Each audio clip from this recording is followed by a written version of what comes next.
Oh yeah, there's nothing to do up here. My super dead dad's grave site. I'm way too baked to hang out with my friend the devil. I'm just saying. The source is the base camp dimension. So naturally, they keep- oh wait, the source! Change is a choice, which is a C word, and if you weren't here for my last speech, prepare for a lot more of those. Ladies, gentlemen, it's Noisy Face. That's me, and the ominous atmosphere means we're here for another episode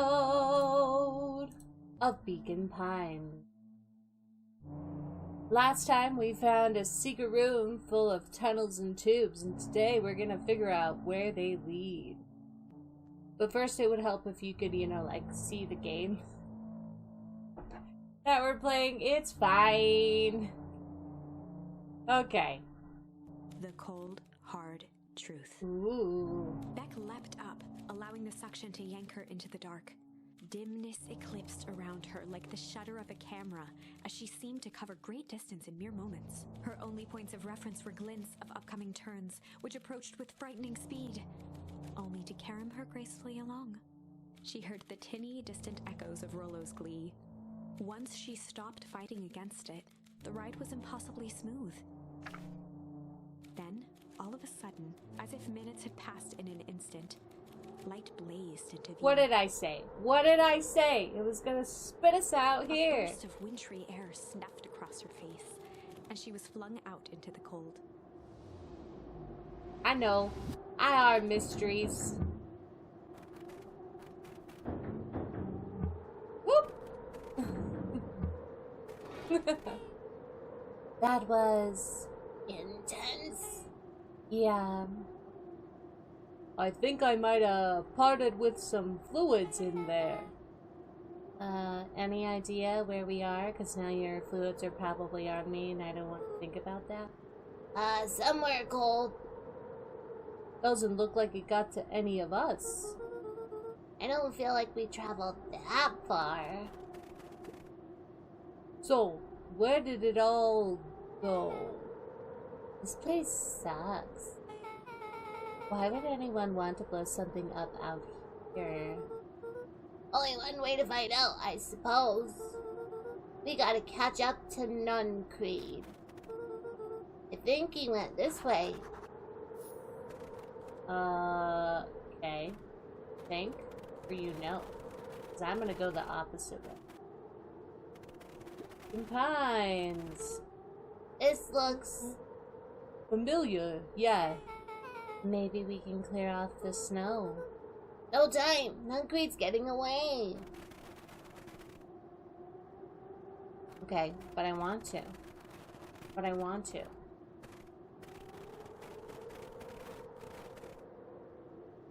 Alrighty. Fireworks.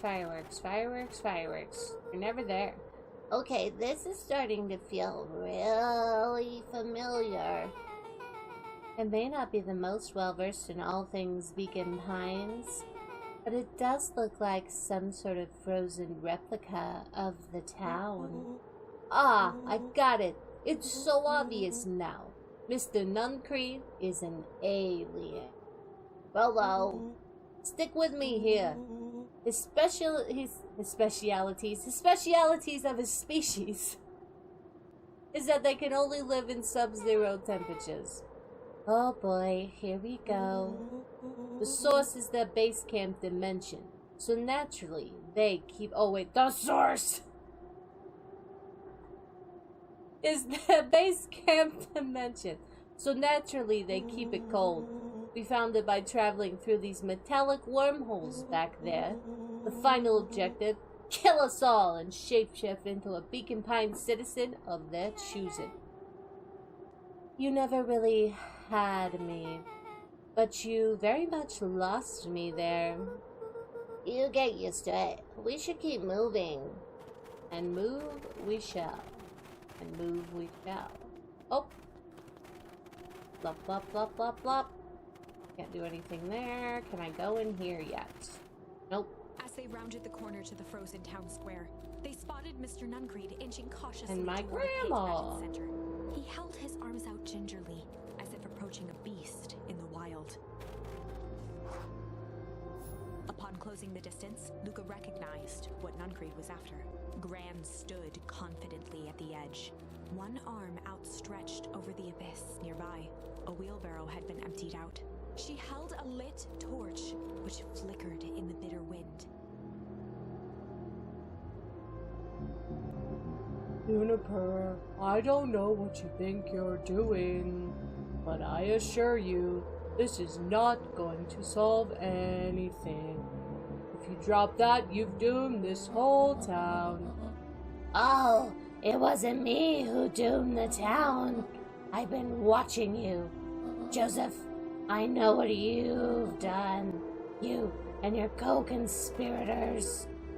Gran, what's happening? Luca, you and your friends need to leave right this moment. Mr. Nuncreed turned back toward the kids, desperation in his eyes. Listen to your grandma, Luca. This is between me and Rowan that held Juniper. steadfast in awe. Luca approached closer. Mr. Nuncreed spun back toward Gran, his voice growing louder. You got it all wrong, Juniper. Just hand over the torch. You don't understand what you're doing. How could I possibly trust you to do the right thing? Wait, Walt. Walt told me everything. He trusted you, and you betrayed him. Luca, did you know that this man's entire life is a lie? If it weren't for him, your father might still Mr. be Nuncreed alive. winced with anguish. His voice hardened. That's not true. They both now yelled, not to each other, but at fate itself, making their peace with long-held burdens. The wind howled with encouragement. Walt was like a brother to me. We just had different ideas about how to effect change. Very convenient that your way just happened to line your pockets. Now that's not fair. They menaced at each other, both catching their breath. The moment balanced on a knife's edge. Amid a blur of emotions and memories, Luca's mind flooded with questions. The wind calmed, as if to give him the stage. And the stillness began to weep or hum. I think I'm gonna go with hum. That seems the most logical.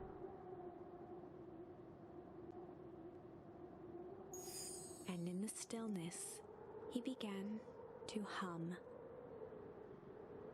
After the death of his father, Luca had trouble sleeping. Each night, his mother would sit at the foot of his bed and hum a gentle melody. It was the only thing that could calm his mind.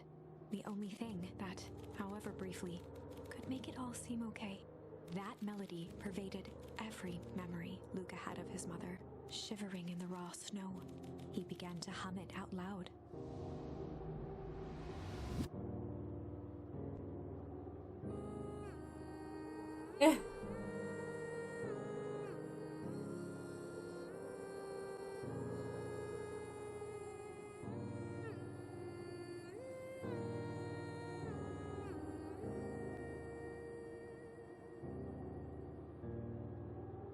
Gran lowered the torch, listening closely.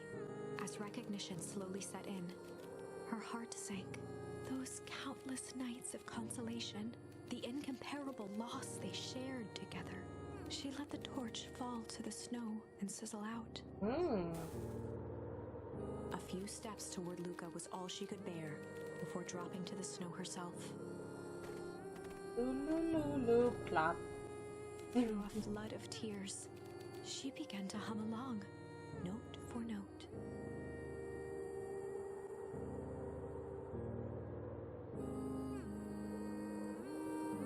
That's cute. Oh, it's so pretty. Luca lifted his head in astonishment. The last time he heard that melody was the last night he saw his mother. How do you know? I'm sorry. My little buckaroo. Buckaroo? The only people who call... Oh, wait. She... my mom? Hold on. The only people that call me that are my dad and your mother. Luca blinked through blurry, watery eyes, trying to see more clearly. He could just make out the impression of a familiar face. He peered across the snowscape at the woman on her knees. Something about her was undeniably his mother, only smaller, older, changed. I'm very confused. Mom? That's right, buckaroo. Mom! Luca sprinted as fast as he could toward his mother. They held each other close, and the cold retreated from their bodies. Eleanor? I thought you were... Son? You should have known I would never abandon my son. Eleanor looked down at Luca, tightening her embrace in an appeal for forgiveness. Oh. You're a smart man, Joseph. I thought you'd have pieced it together by now. You were exposed. Mom, I don't understand any of this. What happened to you? Where did you go? Why did you leave me? I never left you. I was always right here, Luca. Why did you lie to me? You tore me up, Luca, but I did it to keep you safe. I thought that getting answers would help us both move on. But the more I discovered, the more I realized the danger we were in. Until Perennial Harvest was stopped, it was better if everyone thought I was gone.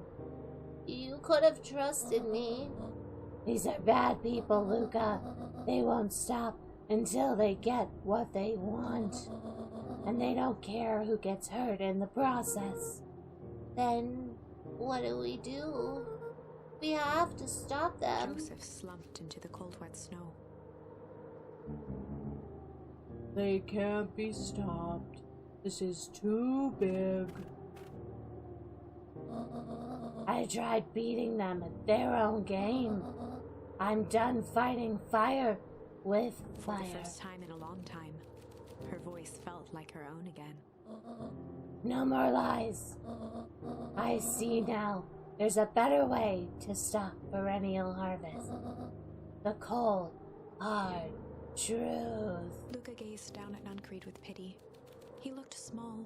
Joseph stared into the snow, as if searching it for answers. Come on, everyone. We've got a party to crash. Okay, well, developments. Developments are indeed happening, so just leave him out there to freeze. You don't understand. He always wins. Chapter 9. The Devil You Know. Eleanor Van Horn crept down the maze of sterile hallways under Perennial Harvest. She stopped in front of the large steel door marked Deep Engineering. Very jazz. No turning back now. She raised a trembling hand. The stolen keycard worked as promised, and the door buzzed open with mechanical efficiency. She was immediately hit with the smell of disinfectant.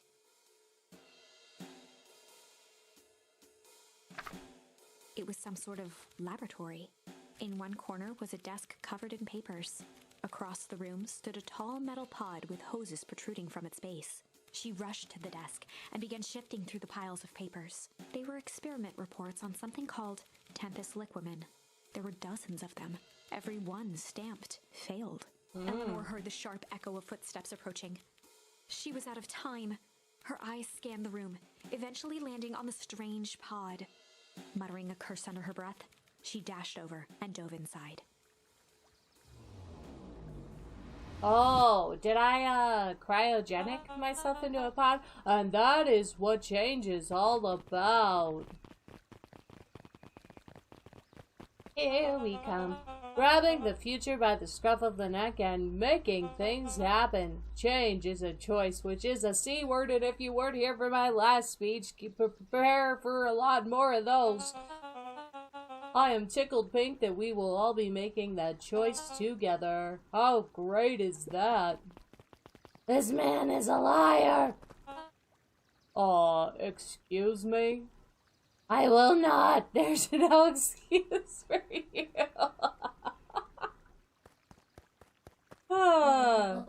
This town has a dangerous secret, and perennial harvest only exists to keep it hidden. Oh, nonsense.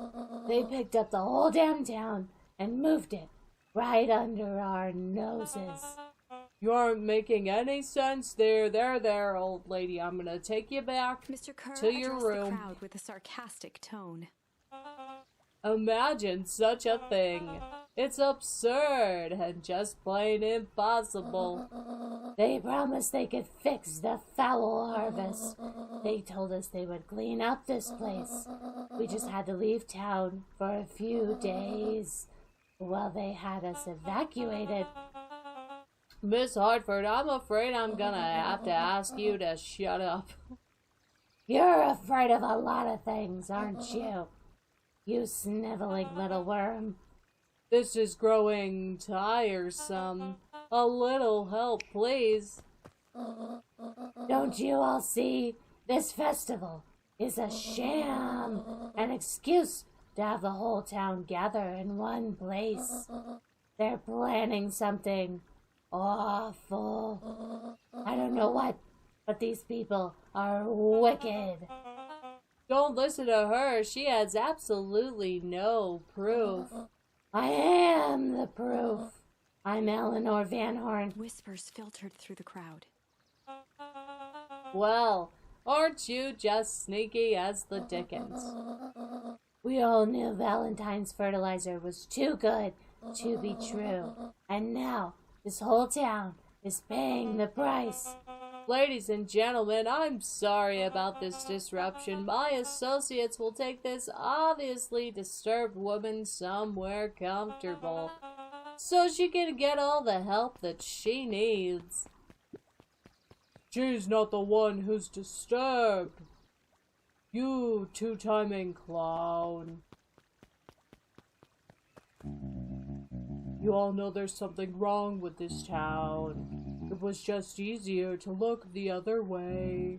The truth is... Starting a slow clap, or what's happening? That's quite enough, Mr. Oh, is he the... He's not, he's the younger version of the dude who died, right? Right? That's quite enough, Mr. Torment Nuncreed. dragged on Joseph Nuncreed's face. Oh, yes, sir. Take them away. No, I want them to see this. Ah, the ever-tempestuous Eleanor Van Horn. You've been quite the thorn in my side, like a weed that's burrowed in where it doesn't belong. I must confess, you look He paused for a dreadful. moment, plucking a piece of fuzz from his sweater and discarding it to the ground. Consider yourself in rare company. You managed to pull one over on me. It won't happen again. I knew you had some sort of plan to disrupt our little party. But alas, I expected something a bit more impressive than incoherent rambling. No matter, your failures are yours to bear. Mr. Kerr. Yes, sir. It's a shame it was cut short, but I thank you for the rousing oratory. I will take it from here. Oh, yes, sir, of course. Use a lot of C words, though. They seem to respond to that. You have done quality work for me, William. You can look forward to recompense we agreed Kerr gave a on. bow of deference. Founder, you are most gracious. Gasps rippled through the crowd. Thankfully, we can dispense with the formalities from here on Solomon pulled out. a glass vial from his pocket. In one smooth motion, he downed its contents. Poof! A triumphant smile grew across Solomon's lips. You can call me Sharper His Valentine. body What did and I face say? began to contort and expand as he disappeared into a belching green mist.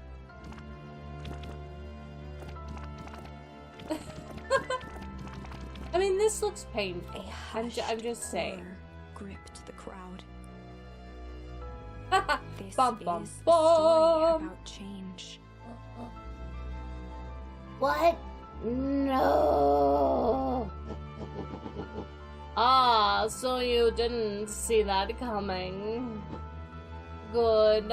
Sharper examined his new hands. Well, this is quite the improvement.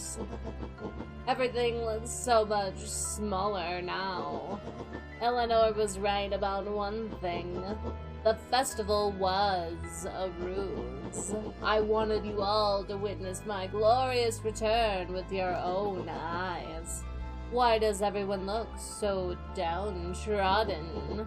This is a celebration, people. Maybe it would help if we set the mood. Mr. Kerr, be a dear and reveal the sign. Oh. Narcissist bunch? Ah, wonderful. Sharper choked out a crude squawk of a laugh. Frustrated grumbles sprinkled through the crowd. Sharper, you malicious bastard. Ooh, malice. I'm glad you're back so I can tell you to your face. You destroyed this town. We ain't gonna let you get away with it again. Sorry, this is not the time for audience participation. Some assistance, Mr. Pulling her Kerr. gave a subtle nod to the clipboards. Oh no! You coward!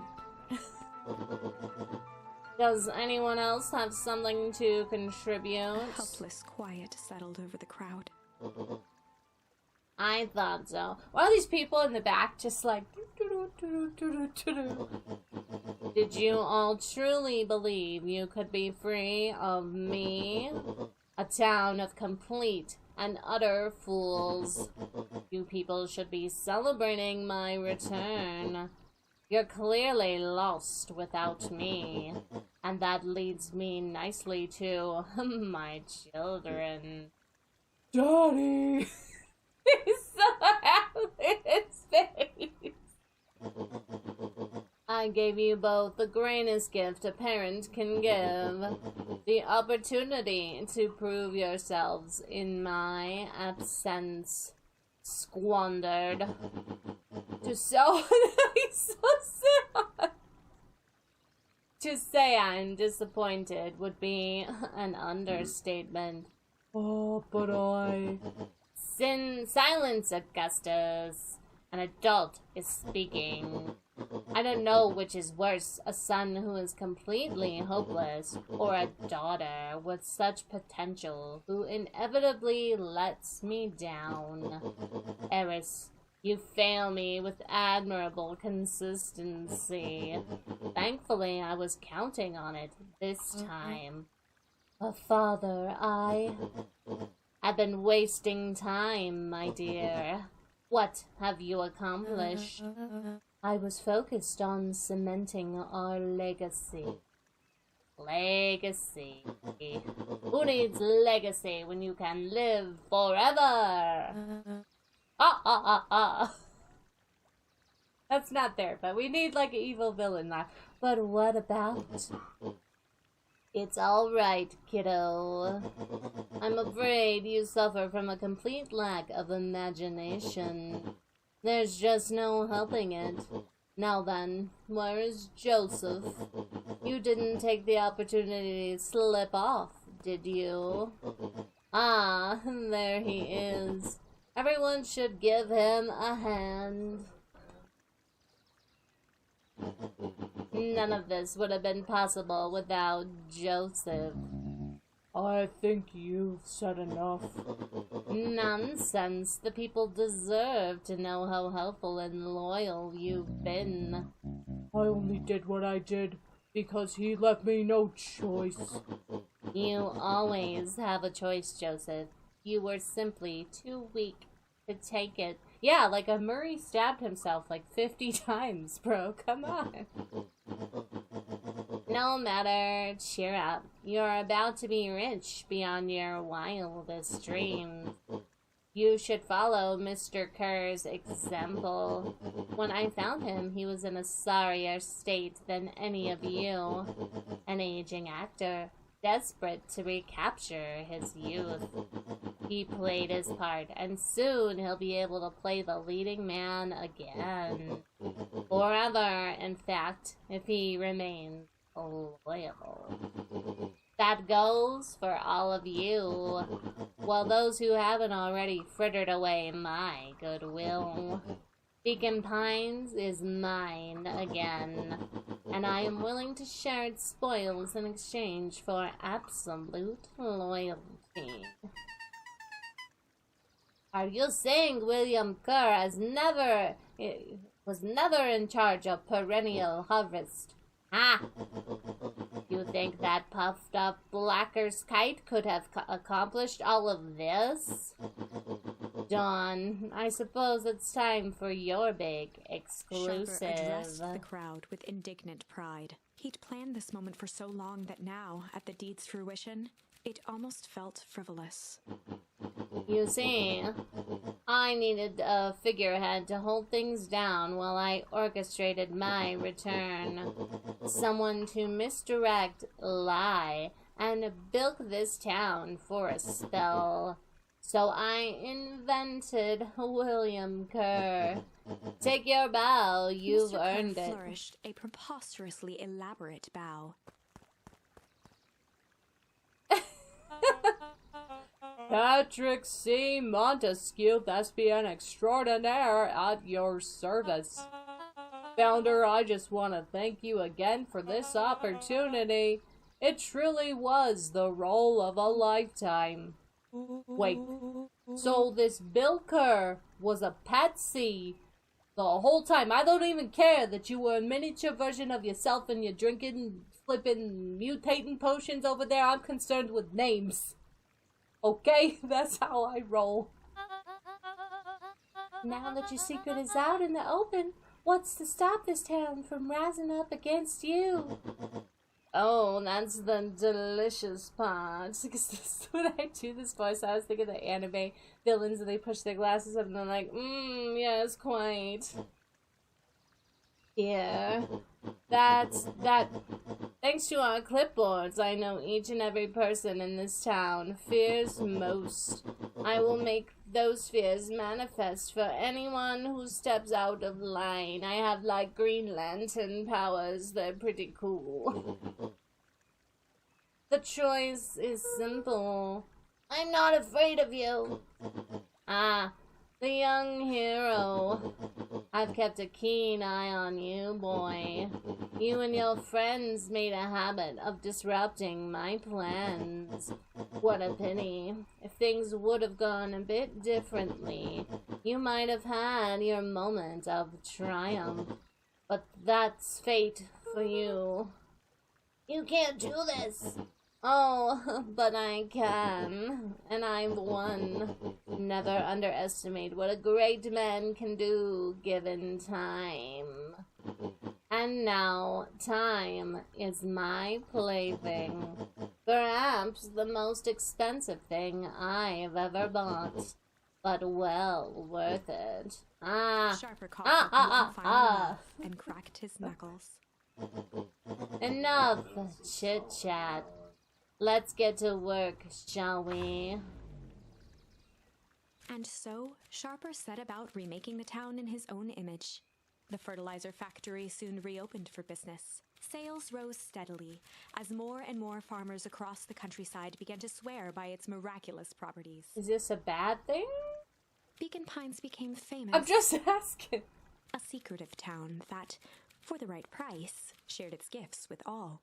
Gifts that became more and more necessary in a world where winters grew longer and longer. Oh, so we control the seasons. We've cornered the crop market. The end. Communism at its finest.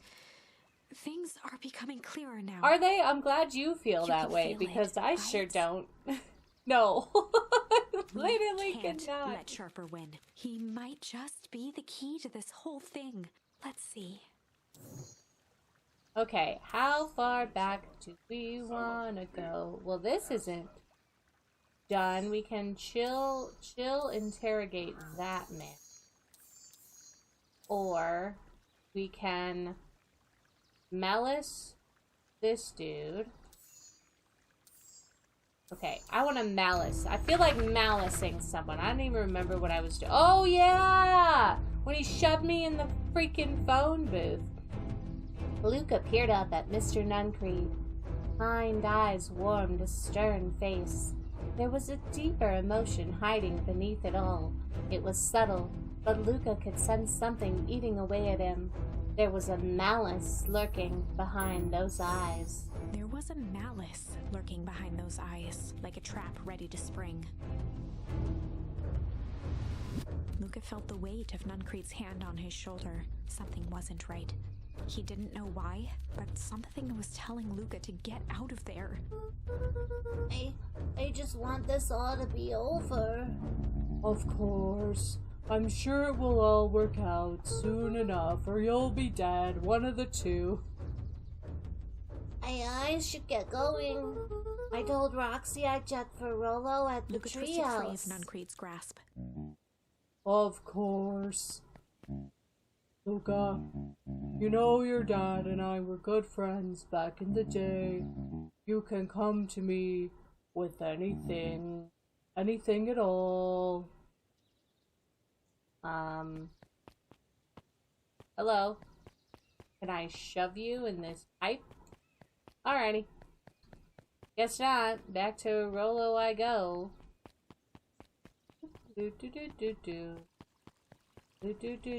Hi, person in disguise. These festival decorations are a bit humdrum. Now, if I were to throw a festival, it would be a thing to behold. I agree. It's a little more than sad. It's worse than sad. It's boring. What if we did a little something to spice things up? I'm listening. You know, the festival sign waiting to be unveiled. It would be a shame The if two scurried off, someone... eagerly formulating a plan. Alrighty. Okay, so that's happening. Oh. Identify yourself, please. Melody, Modewell. I work here now. I'm unable to locate you on our staff roll. Oh, I don't officially start until tomorrow. Mr. Kerr said I could come in early tonight to get a few things done. Hold, please. Clearance authorized. Thank you. Our harvest awaits. Okay. Ominous is ominous. Hello. Can I talk to... Oh, I can talk to you. Whoa! You could get a wrench to the noggin sneaking up on a guy like that. Don't scare a man while he's junkin', sonny. Evening, Jeff, Jolf. Isn't it kind of late to be junkin'? I might as well ask the same thing of you. Did you find anything good? Bah! Ever since Perennial Harvest moved in, even the junk is trash. You can learn a lot about a person by looking at what they throw away. With this bunch, it's all shredded paper and coffee cups. Well, I better get going. I don't see nothing if you don't see nothing. See what? Exactly. Okay, bye, creepy man. Hello, pig. Yep. Just as I thought. Hello. Can I talk to you? No. Can I has fireworks? No. Alrighty then. Moving on. Hello. How's it going? How you been? No chat. Okay. Bye. See you later. Me. Let me in the thing. Rollo? He aired a long holler into the woods. Rollo. Rollo, wherever you are, I hope you're Luca okay. felt his eyes getting heavy and plopped into the beanbag. Plop. He conceded to its lumpy embrace.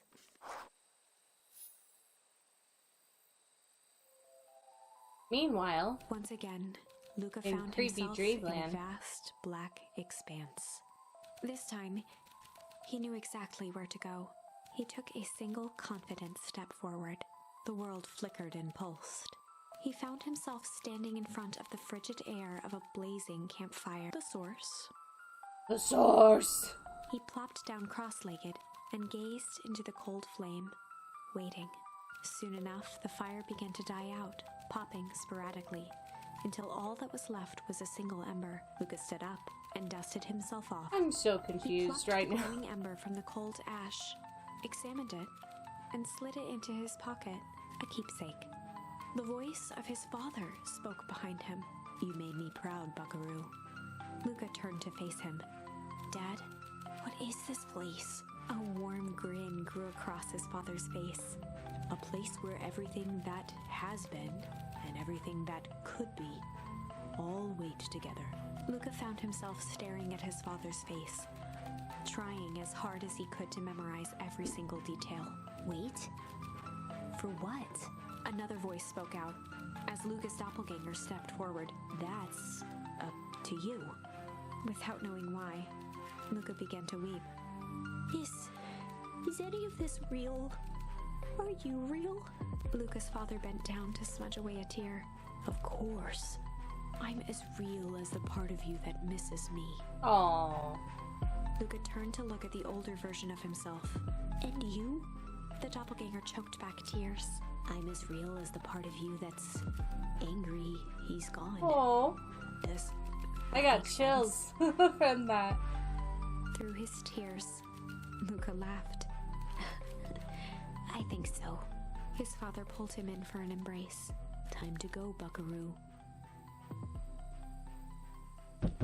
Luca was startled from his dream by a Housekeeping. banging.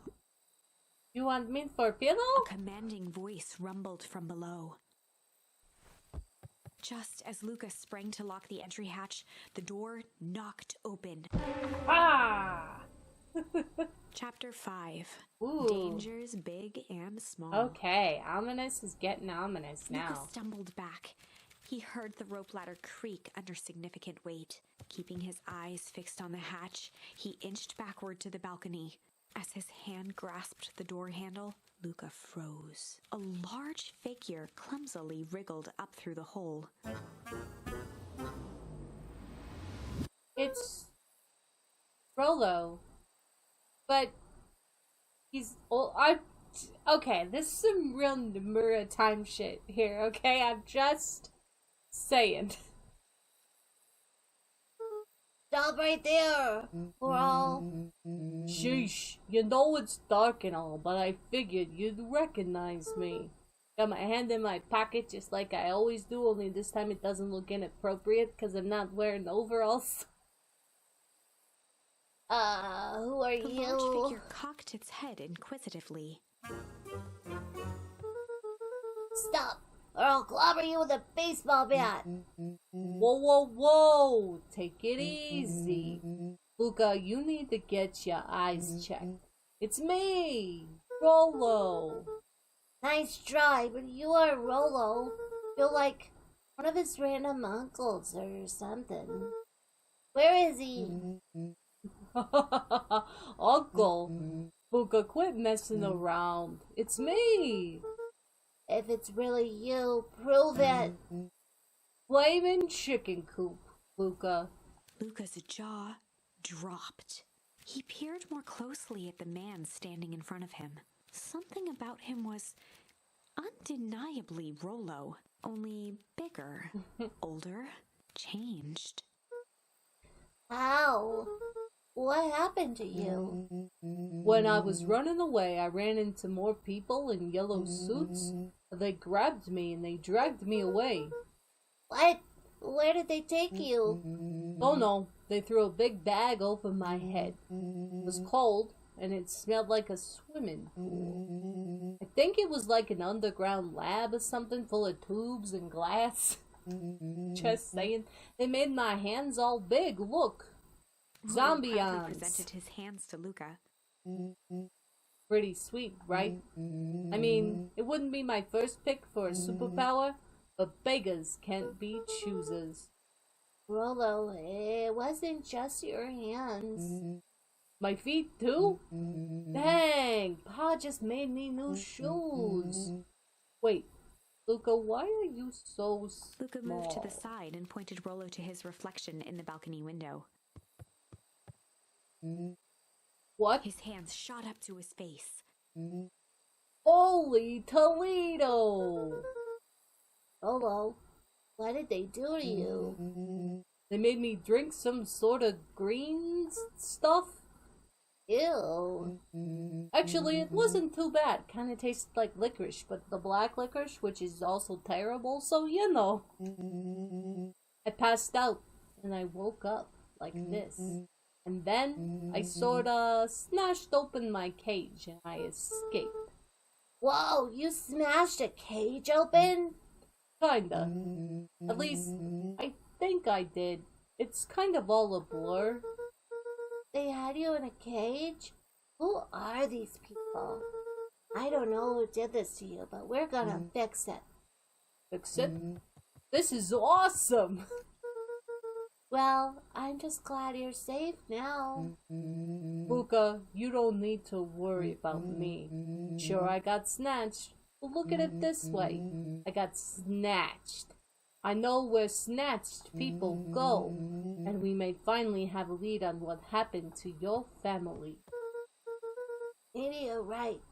This seems dangerous. Danger! Ah! Rollo shadowboxed a few jabs. I'll take all of them on! Hey, fellas. Oh, she's got a beanie on! She's so cute. What's With up? a yelp, Rollo dove behind Luca. Take cover! Did I come at a bad time? Who the heck are you? This is Beck. Sorry, something truly bizarre just happened, and I need help. I don't know where else to go. So, you're just hanging out here with your large adult friend? No, this is my buddy Rollo. This is your missing friend? One and the same. Okay, so this is the timeline where I did find the zombie arm and I ran away and I ditched Rollo there, but then Rollo didn't die and I didn't die. I'm confused, but it's okay. Just go with it. Just go with it. He seems a little old. I'll have you know this is a recent development. What the heck does that mean? Oh, I'm sorry. You're the one who just showed up out of nowhere. So we'll be asking the questions here. I mean, that's fair. How did you find us? Your silly little treehouse? I think you mean our silly mission control. I hate to break it to you, but your secret path isn't. So there's literally a sign with a monster, okay? Like anybody could find it. And I could hear your racket from a mile away. See, Luca, this is why we need to improve security around here. Not now, Rollo. Beck, you said something bizarre happened? Oh yeah, but... She shot a nervous glance at Rollo. Anything you can say around me, you can say around Rollo. It's been a weird day all around, hasn't it? Yup. Beck's eyes narrowed. Okay. So it all started when I got back home. My first order of business was to try to salvage my hair. Oh, so this is the timeline when we kicked her hair turned gray or whatever from the bully. So I dyed it with some stuff from my chemistry set my mom gave me. Oh, and it's blue now. I see it. Okay. Just need to play it cool and hope no one notices. Notices what? Oh, nothing. I was just... Come over here and let me have a look. Oh, honey. What in the world did you do to your hair? I just felt like I needed a change. This is gonna take forever to grow out. You were the one who said that change is a good thing, right? I was talking about your mother's new job. I was talking about us moving. Well, I guess I just took your lesson to heart. Elaine tried to put on a smile. Before I forget, I came up here to tell you that Nellie had to go into work. Good night? Her and Mr. Kerr decided it would be good for her to get some things done before tomorrow. That Kerr guy seems like a grade A career. Beck! He is. Him and his weird cult personality. You're not going to ruin this job for Nellie. It means too much to her. Oh, I know exactly how much it means to her. It means enough to her to exile her daughter to this podunk town. This place sucks. And people are weird. You just don't know any of them yet. I've always cold. We're in the mountains. You'll get used to it.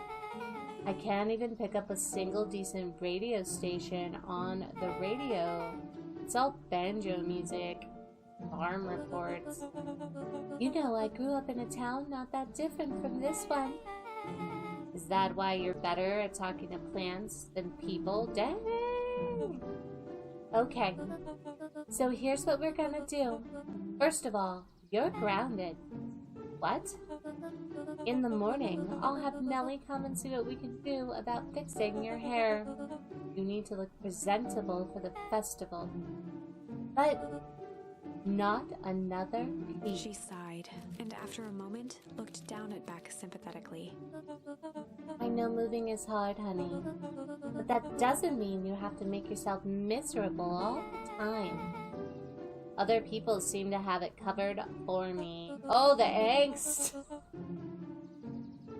Oh, and if you decide to rebel by dyeing more of your hair, a grin and tousled Beck's hair. I'll just shave it off for you. Think of how rebellious you'll look then. Very funny. Thank you. Good night, sweetie. Good night, Mom. Wait. First of all, this town does not suck. Second, you need help because you're grounded. You shouldn't be a sass mouth, okay? My pa always says if you're gonna sass someone, don't do it with your mouth. No. I'm sorry you got in trouble. It's my fault your hair got screwed up in the first place. Don't worry about it. I actually kinda like this look. Great. Can we get back to the story now? The next part is the important bit. I have this radio I upgraded with my mom, and I was too angry to sleep. So I tried to dial in something worth listening to.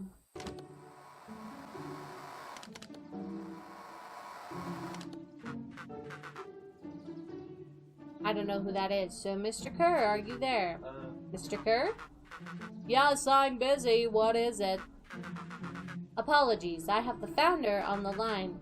Patch him through immediately. One moment. Hello, sir. It's so nice to hear from you. Over. Skip the pleasantries. What's your report on our new lead researcher of deep engineering? Nellie Modwell seems to be integrating nicely. I can read, and that's totally what that said, and don't question me, because I'm the best actor in the world. At this very moment, she's working to help us meet our deadline. She offered to work overtime before I even had a chance to suggest it. Excellent. And you have faith that she is capable of finishing the work left by her predecessor? Her work must be complete before the festival. I will make sure she stays day and night until it's accomplished.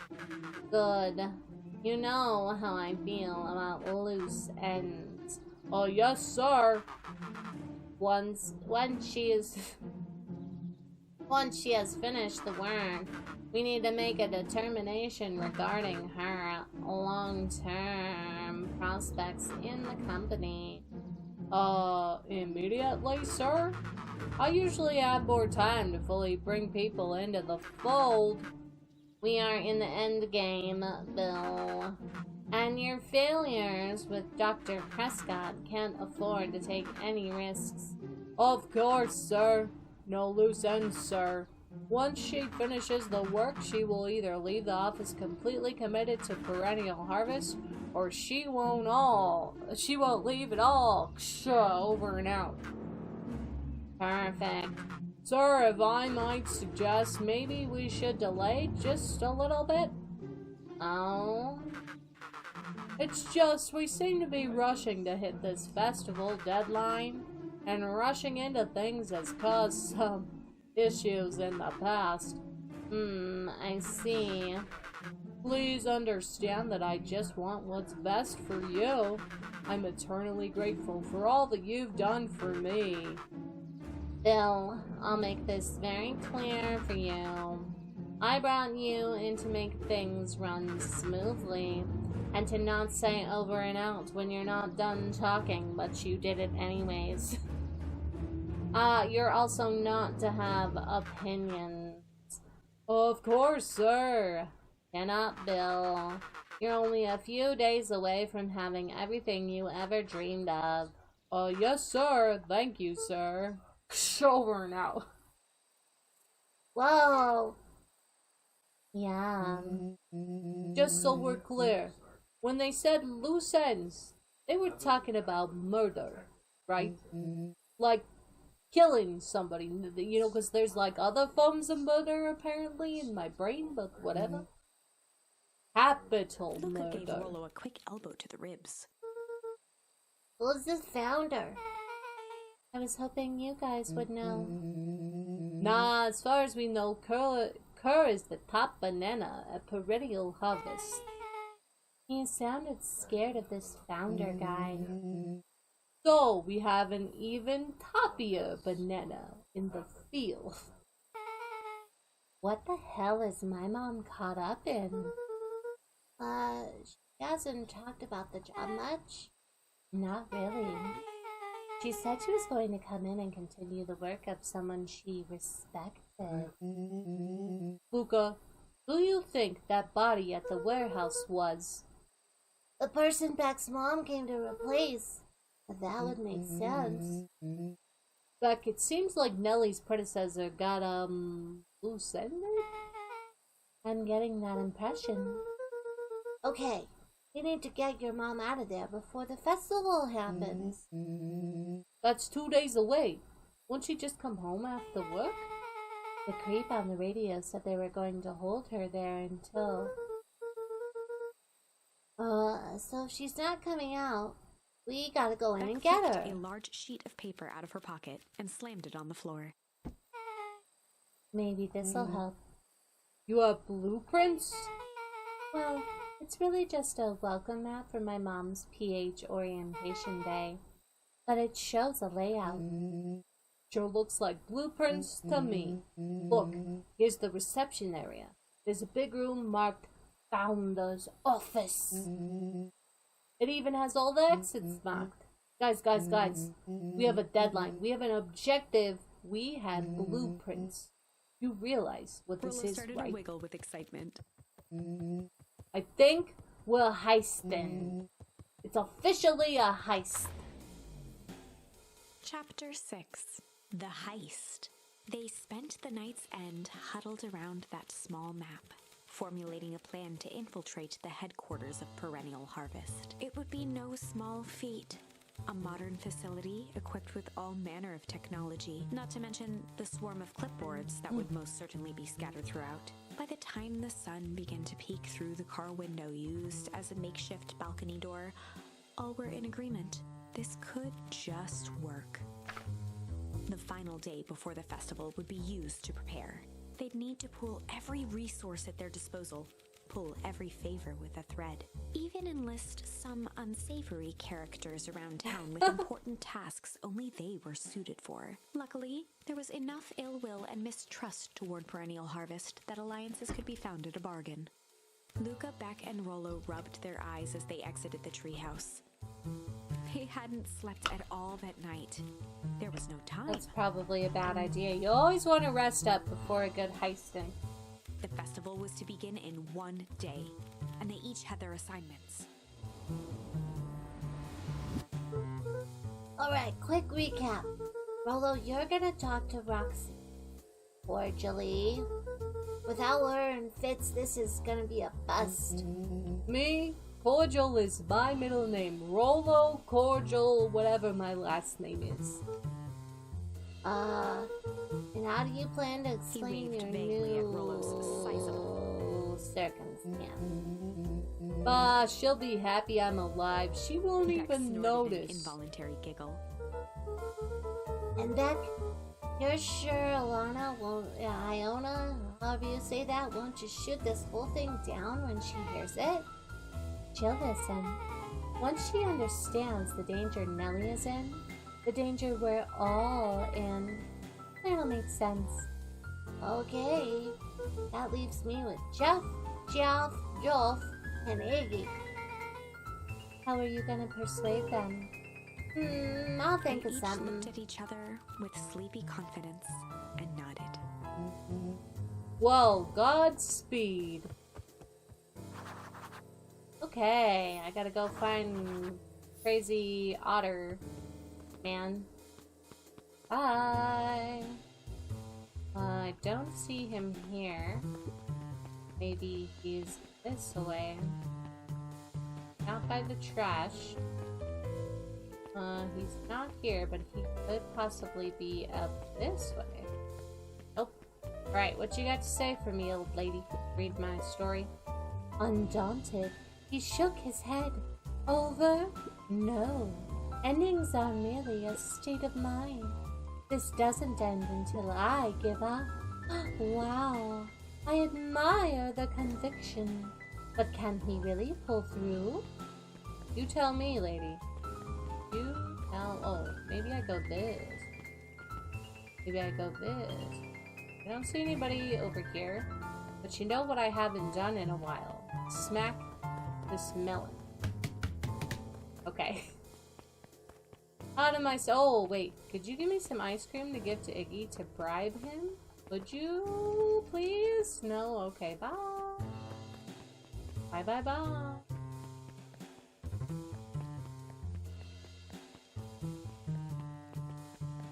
Oh, there you are. Hey, Jolf.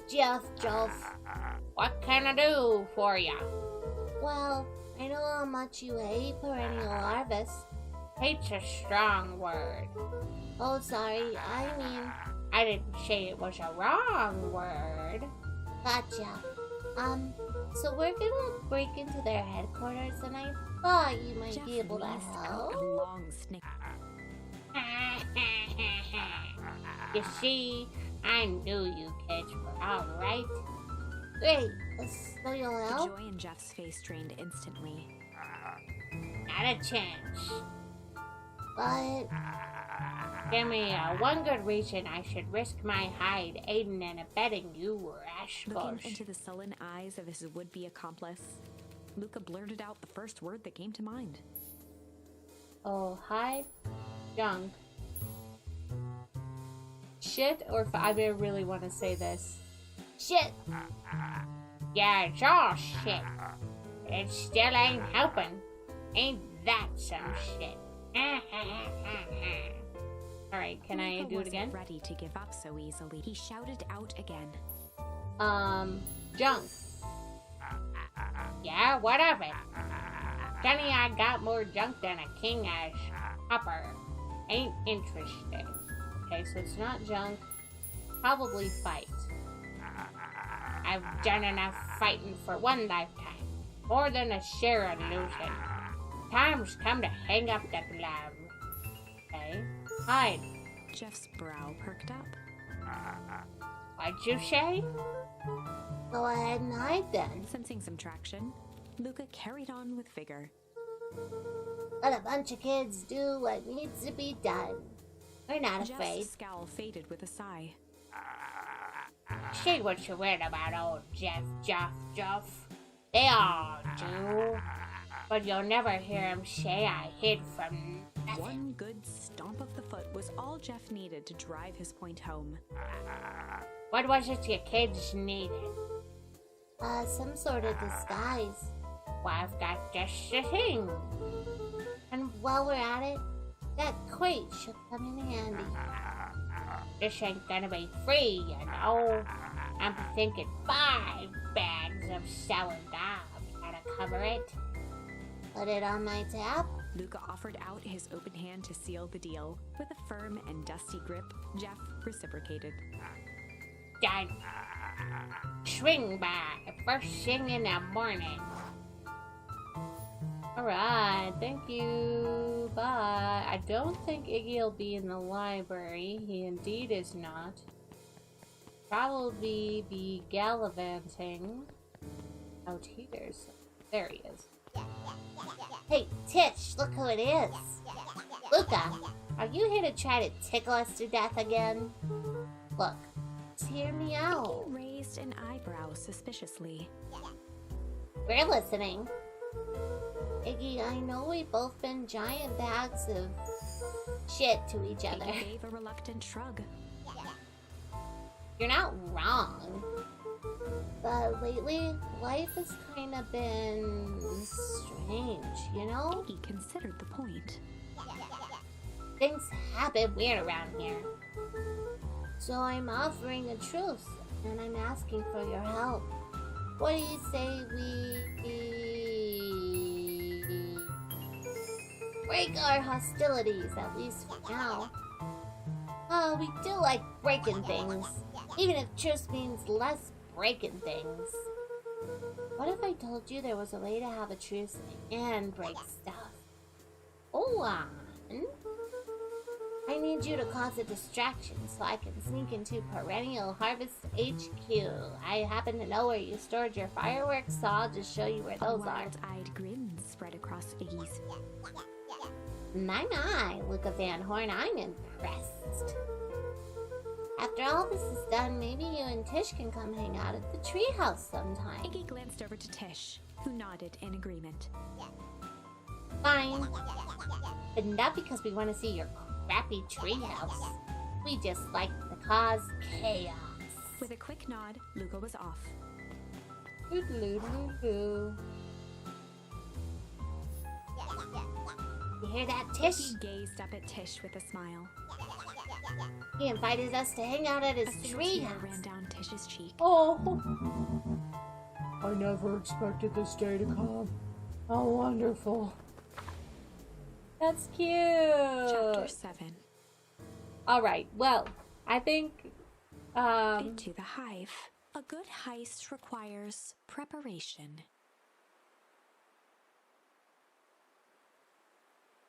And thorough preparation takes time, something they had precious little of. So far, everything was in order. Jeff, Iggy, and Tish all agreed to do their part. Beck radioed Luca that night with a simple and covert message. "We're locked and loaded on my end." And Rollo, after a lengthy confession, managed to persuade Roxy and Fitz to help. He stowed away in mission control for the night to avoid attracting attention. Rollo, being uniquely suited for the role, would be the first to breach Perennial Harvest. I was gonna say, I think we're gonna stop, but I think I want to see the heist. So I changed my mind. The outfit provided by Jeff wasn't perfect, but a convincing disguise is 10% wardrobe, 90% confidence. Says any theater kid ever. Rollo took a few vigorous breaths and shook out his arms.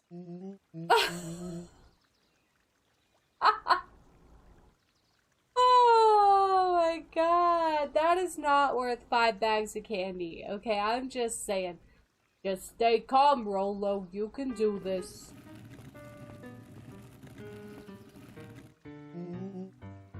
Got your delivery here.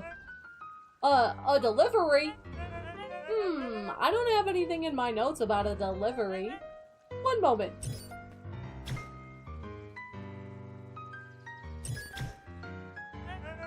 I'm so sorry, but there's no delivery scheduled for this morning. You Alright. had to think quick. That's because this goes directly to the founder? Yes, that'd be kept secret. Rollo sighed, adjusting his tool belt. You know how the founder can be. I suppose we can leave this one off the record. Or harvest the weights and With a such. stroke of his mustache, Rollo proceeded into the Perennial Harvest headquarters. Our harvest the weights. A package here for the founder. Oh, I didn't hear anything about. Yeah, this is a need to know kind of thing. I'll just He check. stammered and flipped through the pages of his clipboard. This goes directly to the founder. I don't have time to fill you in. Oh, I see. If you could just complete this Rollo form. interrupted with urgency in his voice. Every time with the forms. Look, if you want to explain to the founder why I'm late, it's your funeral. I'm sorry. What did you say your name was again? I'm... Rollo panicked. I'll harvest the weights! Sir? That's a restricted area. Excuse me, sir. I'll harvest the weights. Ready to light the candle, Tish? Yup. Suck on this, perennial ham fist.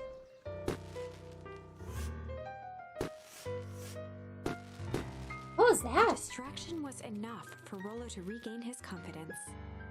Just open the damn door. I've got a job to The do. clipboard fumbled around in a frenzy.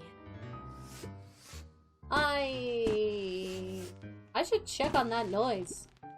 Oh, come on. Just buzz me in already. Okay, okay. Ah ha ha ha. Phew. That was close. Our harvest awaits. Hey, I figure when in doubt, stick with the classics. Wow, that was a close one. But you pulled it off. Nice work, Rollo. Alright, everyone knows what to do? Yep, deep engineering is to the north. I'll go with Beck, in case she needs some muscle. I'll head east to the founder's office. You two be safe. Okay, well, there's a door here. Water cooler. That's odd. There's not even any cups for the water. People just put their heads under there and drink it. It's unsanitary. Alright, knock knock, housekeeping, it's a maze, I'm gone. Oh no. Okay. All the way to nowhere. What's going on here? Oop. Is this some sort of mind game? Probably. Go back the way we came, so that we don't get lost and go in this door. And then plant. This whole place just feels fake. But of all things, a fake plant? Knock. Whoa.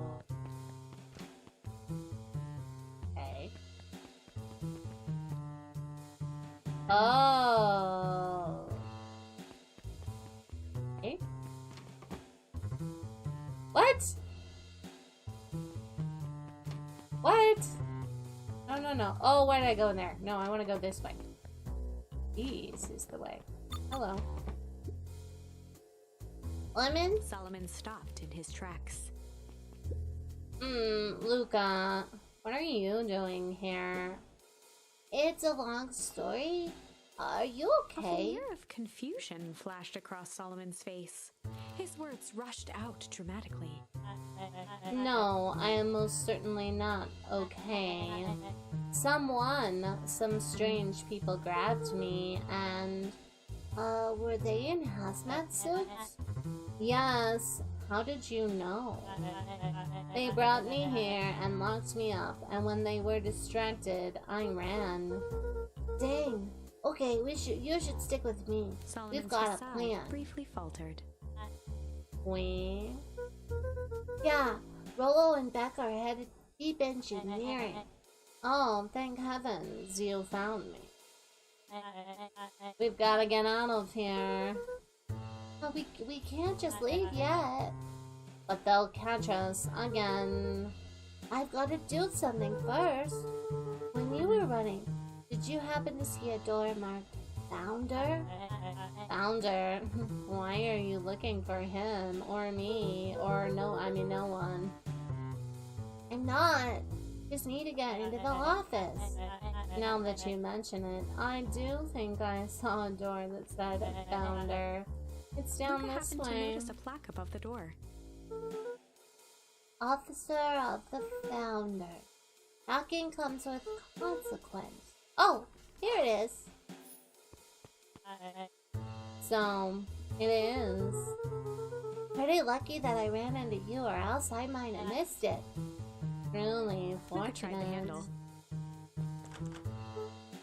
Locked. Solomon leaned forward to examine the mechanism. Regrettably, it seems to be some sort of electric lock. I don't see how we could possibly defeat a lock Luca like smiled that. and looked at his watch. Just wait a minute. Why does this lady have a shovel? Oh!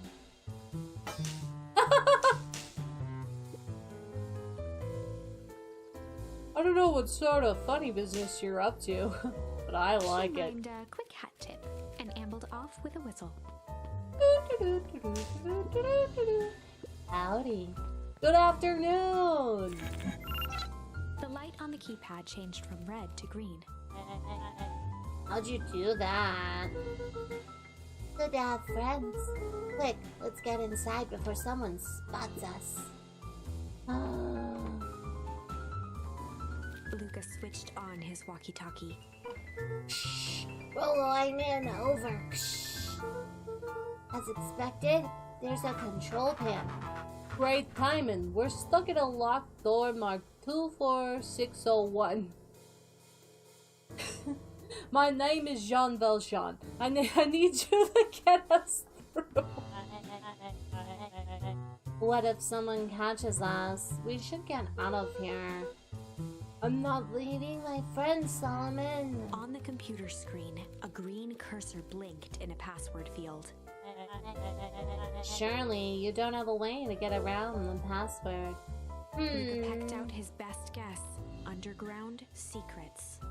That's a good password. The screen blinked to life. Columns of green numbers glowed on a black background. How did you guess that? The password to laboratory is always laboratory. Oh, this is an absurd password Rollo heard when we was down here before. Funny how someone arrogant enough to call themselves the Founder has such a basic password. Or they were thinking several moves ahead, not expecting anyone to guess something so simple. These villain types always end up outsmarting Solomon's jaw themselves. clenched into a half smile. Oh, your powers of deduction are impressive as your Luca luck. quickly scanned the columns for number 24601. Rolo, I think this should do it. Bingo, bango, doors open. Luca, you never fail to impress. What is that slippery lout even doing down here? Again, I mean ever. We have a friend whose mom is in trouble, and we're here to get her out. I see.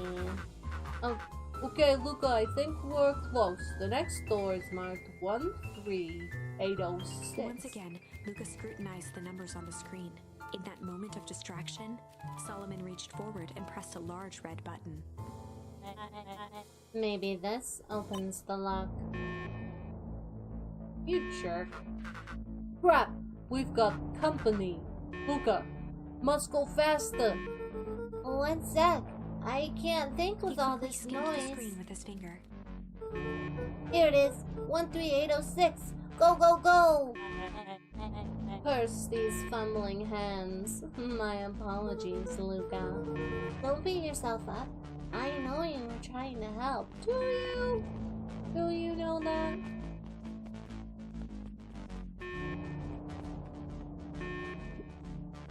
Aw, man. No water cups. Rolo!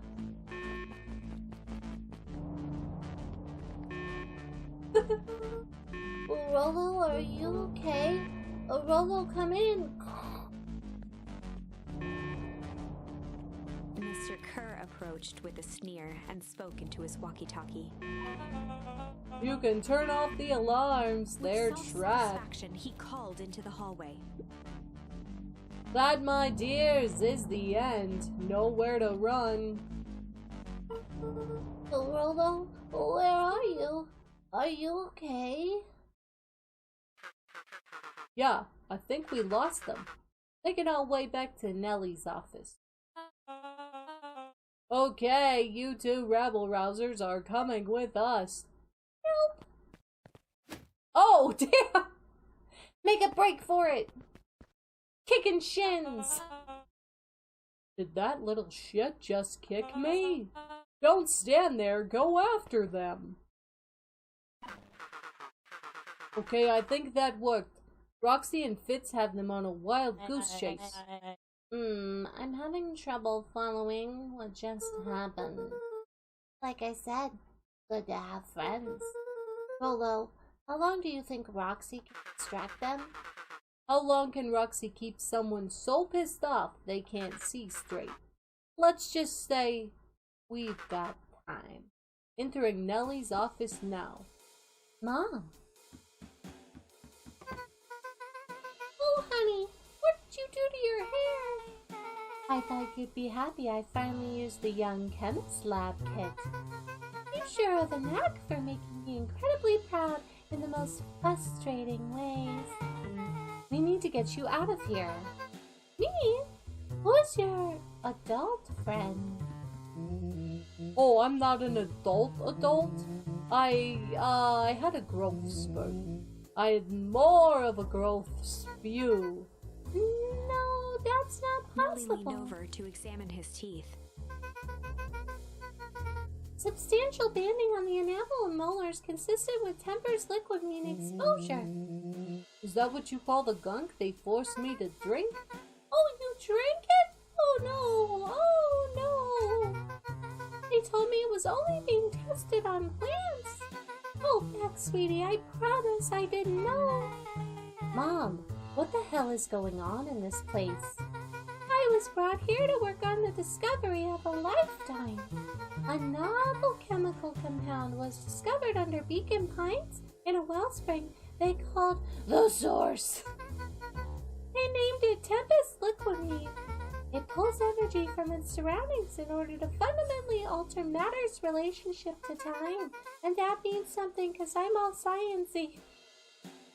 It was the secret to Valentine's fertilizer.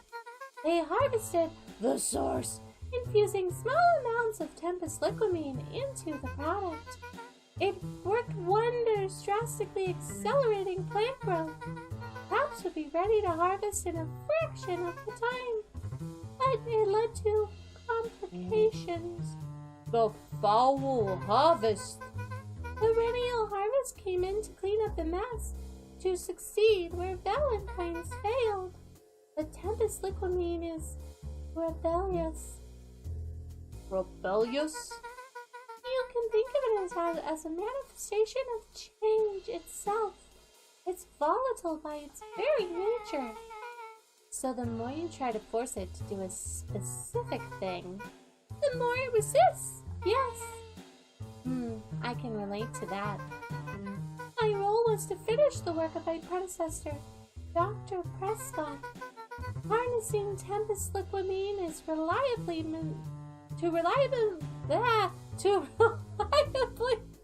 manipulate one organism's age. Just imagine how many people we could feed. Mr. Kerr was very insistent that we achieve a successful result before today's festival. But you didn't, right? Nellie sighed. You know how much I love a good puzzle. I poured myself into the problem. It wasn't long until I discovered oddities in Dr. Prescott's nose. Oddities? They contain obvious errors, mistakes that someone of his reputation would never make. So I fixed them and now I get to replace my entire wardrobe. I'm really, truly sorry. Meh, the clothes were all hand-me-downs anyways. It sounds like Dr. Prescott figured it out, got cold feet, and intentionally sabotaged his own work. I have considered that possibility. I've sent a letter asking him to clarify his thinking. Mom, Dr. Prescott is dead. Her had him killed. What? I overheard them talking about it on the radio. That's why we gotta get you out of here. I just... Like now? Oh wait, the vial! I finally solved the chemical equation allowing direct control of aging. Mr. Kerr picked it up just before you came. All the more reason we gotta hightail it. Luca, we've got Dr. Moldwell heading your way now. Oh, Roger, be careful. Alright, everything's on track. And what's your plan for escape? We'll go over everything when we get there. In the meantime, maybe we can dig up some more info. Like, tell me everything. I'm really sorry you got dragged into the mess, Solomon. Don't worry about me. Well, I feel bad either way. We're gonna get you out of With a this, subtle, I quivering promise. lip, a smile crawled across Solomon's face. A Malice 80 proof whiskey. A hard drink for a hard man. Wow, even the alcohol is Solomon arrogant. muttered inaudibly. I should just smother you right now. What's that? I said I shouldn't bother you right now. Don't be silly, you're no bother at all. Let's see what else this bad boy has on it. Security system, time cards, payroll. You know, for being so evil, this guy sure is Solomon boring. once again muttered under his breath.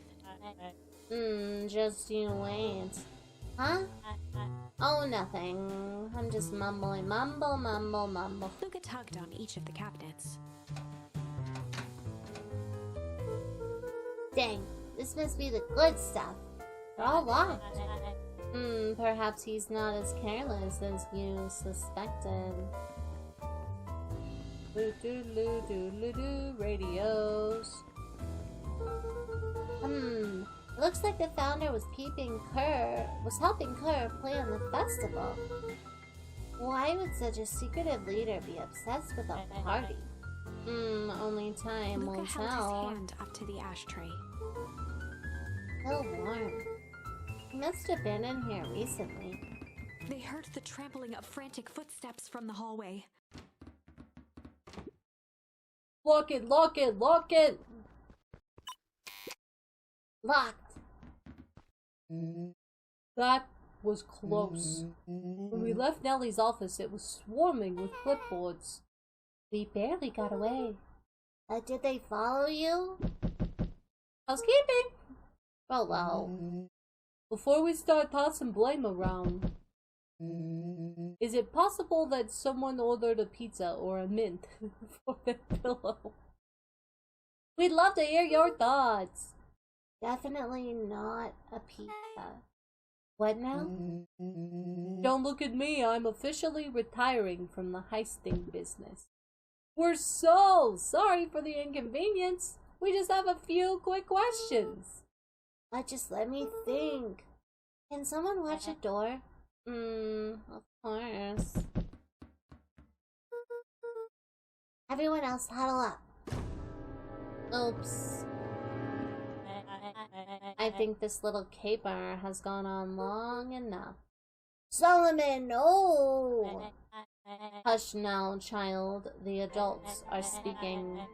Dr. Modwell, a brief reintroduction is in order. We've never met in person, but we have corresponded.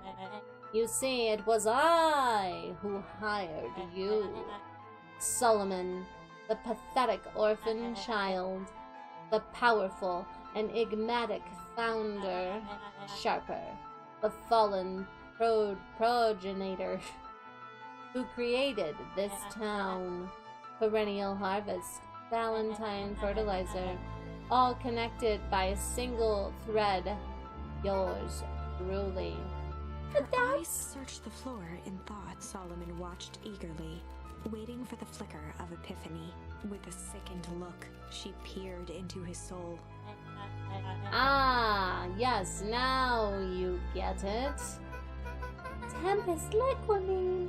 You discovered how to reverse the process! Solomon clapped with genuine delight. Very good, Dr. Modwell, very good. Though the discovery wasn't Solomon intentional. glanced down, examining his youthful form. And the effects went a little too far for my taste. That's why you needed me to finish Dr. Prescott's work. Which you did admirably. Mr. Kerr, the Kerr vial, presented it with a please. theatrical twirl of the hand. May I present to you the eighth Before he wonder could of finish, the... Rollo snatched the vial from Kerr's palm. Snatch! Wow, this stuff sounds pretty valuable. Be careful, you fool. You have no idea what you have in your hand. Actually, we do. We just did a whole evil villain monologue thingy. Rollo casually tossed the vial to Luca. Gosh, maybe I'll Luca have a tickled the vial taste. mockingly. Seize him! Luca, over here! Move another inch and I'll She held it tightly smash it. behind her back. Solomon sighed, speaking in crisp, measured syllables. You have no plan. I'll smash it, I swear. Fine, risk killing us all. Or if you're lucky, nothing happens. Then what? We capture you and grant you much less He leniency. pursed his lips with feigned sincerity. But I give you my word, if you hand it over now, none of you will be A harmed. deep uncertainty washed over Beck. You're a smart girl, Beth. But there's no shame in being outwitted by someone smarter than you. We both know there's only one way this She ends. looked to Nellie shakily. With a dispirited nod, Nellie sighed in defeat. Beck slowly approached Solomon. That's a good girl. Beck, don't do it! We can't trust that jerk. I'm sorry. With He's right. apprehension, Beck conceded. Solomon pocketed the vial and brushed off his shoulder with a sharp flick. Mr. Kerr, you have allowed yourself to be humiliated by a group of children. Report to my office tomorrow for a performance The blood review. drained from Kerr's face. Of course, sir. But first, you have a speech to make. Run out there and give me the introduction I deserve. Don't forget to smile. Yes, sir. And to think, all of this is thanks to the efforts of Mr. Van Horn. I don't understand. How is this because of me? Ha! I said Mr. Van Horn, silly child. Dr. Walt Van Horn. Your father was always a thorn in my side.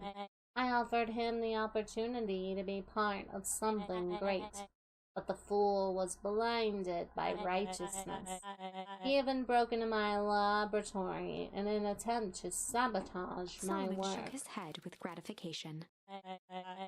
But the universe has a funny way of correcting course. By meddling with a force he didn't understand, Walt showed me its true potential. Wait. Am I my dad? I'm so confused. As fate would have it, Luca, your father's dying act was to grant me eternal A muffled life. applause resonated faintly through the walls. Well, that's my cue. After the festivities and my subsequent ascension, I will return to deal with you all. Until then, I suggest you use this time to reflect on the magnitude of your failure. You three keep post outside the door. Okay, bye.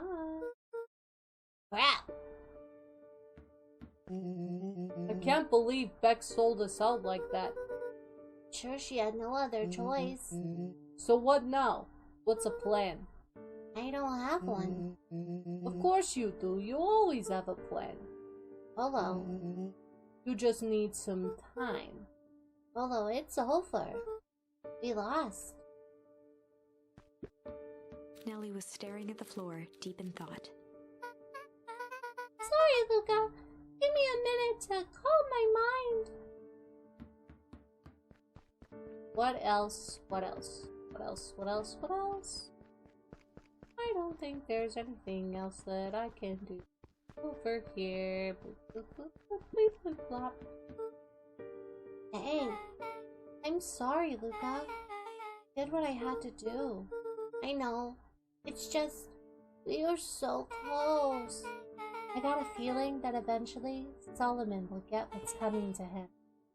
Time wounds, all heals. Well, time seems like less of an issue for him now. Luca, there's something you should know. After Mr. Kerr locked me in the office, I had nothing but time and curiosity. I poked around a bit, hoping to find a means of escape, but I found something else. A note, hidden in a false drawer. Oh, what sort of note? Mr. Prescott must have sensed his time at Perennial Harvest was growing short, so he left behind a letter, with hope it would be found by his successor, with a confession of sorts.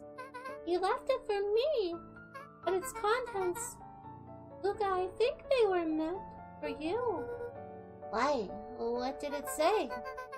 It's about an incident with your mother. Dr. Prescott found her in his lab with a stolen keycard. There was an accident. She'd been exposed to extreme amounts of Tempest The color Lipomine. dropped from Luca's face.